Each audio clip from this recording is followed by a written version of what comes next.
ఇప్పుడే 'గాయపడ్డ సింహం' సినిమా చూసొచ్చా. మూవీ ఎలా ఉందో చెప్పే ముందు నాదొక రిక్వెస్ట్. మన ఛానల్‌లోకి వచ్చిన ప్రతి వాళ్ళు ఈ వీడియోయే కాకుండా మిగతా వీడియోలు కూడా చూసి మీకు నచ్చితే మన ఛానల్ సబ్స్క్రైబ్ చేసుకోండి. మేము పెట్టే ప్రతి వీడియో మీ వరకు వచ్చేస్తది. ఇంకా వివరాల్లోకెళ్తే 'గాయపడ్డ సింహం' సినిమా ఎలా ఉందంటే కొంచెం డిసప్పాయింట్‌మెంటే అని చెప్పాలి. ఎందుకంటే ఈ డైరెక్టర్ నుంచి నేను చాలా ఎక్స్‌పెక్ట్ చేశా. తనదొక సిరీస్ చూసాను నేను 'బ్రేకప్ కన్సల్టెంట్' అని చెప్పి. ఆ సిరీస్‌లో రైటింగ్ చాలా బావుంటది. ఎగ్జిక్యూషన్ చాలా బావుంటది. అండ్ పెర్ఫార్మన్స్‌లు కూడా చాలా బావుంటాయి. యూనిక్‌గా ఉంటాయి. ఫ్రెష్‌గా ఉంటాయి ఐడియాస్. సో, ఈ సినిమా యాస్ ఎ ఐడియాగా ట్రైలర్‌లో చూసినప్పుడు యూనిక్‌గా అనిపించింది. అండ్ ఫస్ట్ హాఫ్ పరంగా కూడా యూనిక్‌గానే తీసుకెళ్ళాడు. బట్ అక్కడ కామెడీ క్రియేట్ చేసే స్కోప్ ఉంది. బట్ క్రియేట్ చేయలేకపోయాడు.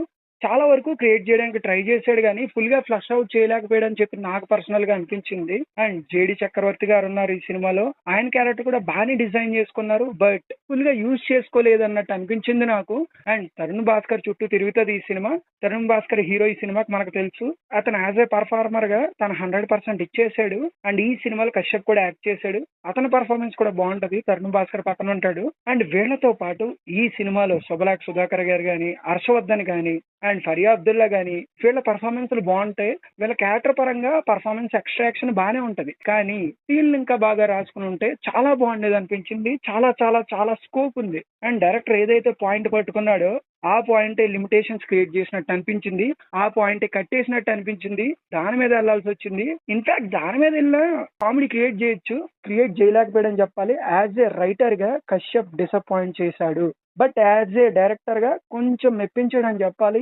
ఏమీ లేని సీన్లు కూడా ఎగ్జిక్యూషన్ తో మెప్పించాడు. చాలా వరకు సినిమా సాటైరికల్ గా ఉంటది. చాలా సినిమాల్లో సీన్ ని ప్రూఫ్ లా కాకుండా ఒక డిఫరెంట్ టైప్ ఆఫ్ ప్లే తో డీల్ చేశాడని చెప్పాలి. యాజ్ ఎ డైరెక్టర్ గా యాక్టర్స్ కి ఫ్రీడమ్ ఇచ్చి ఉండొచ్చు, లేకపోతే ఆయనే యాక్ట్ చేసి చూపించి ఉండొచ్చు. ఆ పరంగా అయితే క్రెడిట్ ఆయనకి వెళ్ళిపోద్ది. అండ్ ఈ సినిమాలో శ్రీ విష్ణు ఉన్నట్టు మనకు తెలుసు. ఎక్స్టెండెడ్ క్యామియో అని కూడా చెప్పారు. శ్రీ విష్ణు ఒక 4-5 సీన్ లో కనబడతాడు.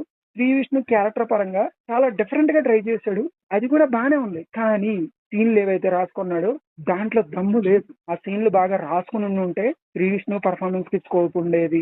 ఆ ఎపిసోడ్స్ ఏవైతే ఉన్నాయో అవన్నీ బాగా పండేవి.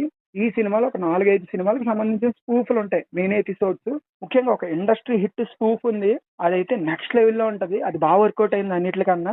అండ్ ఇంకా టెక్నికల్ వాల్యూస్ విషయానికి వస్తే బాగున్నాయి. మ్యూజిక్ అయితే నాకు చాలా నచ్చింది. అండ్ సినిమాటోగ్రఫీ కూడా చాలా బాగుంది. ఎడిటింగ్ ప్యాటర్న్స్ అయితే కొన్ని బాగుంటాయి. బట్ ఎగ్జిక్యూషన్ కనుక బాగుండి ఉంటే ఇవి ఇంకా బాగా కనిపించేవి. ఇవి ఇంకా ఎన్హాన్స్ అయ్యేవి. లిటరల్లీ నేను డిసప్పాయింట్ అయ్యాను. కశ్యప్ శ్రీనివాస్ అయితే రైటింగ్ లో ఇంకొంచెం సపోర్ట్స్ పెట్టుంటే మంచి సినిమా మన ముందుకు తీసుకొచ్చేవాడు. వాట్ ఎవర్ కశ్యప్ కంబ్యాక్ చేయాలనుకుంటున్నా.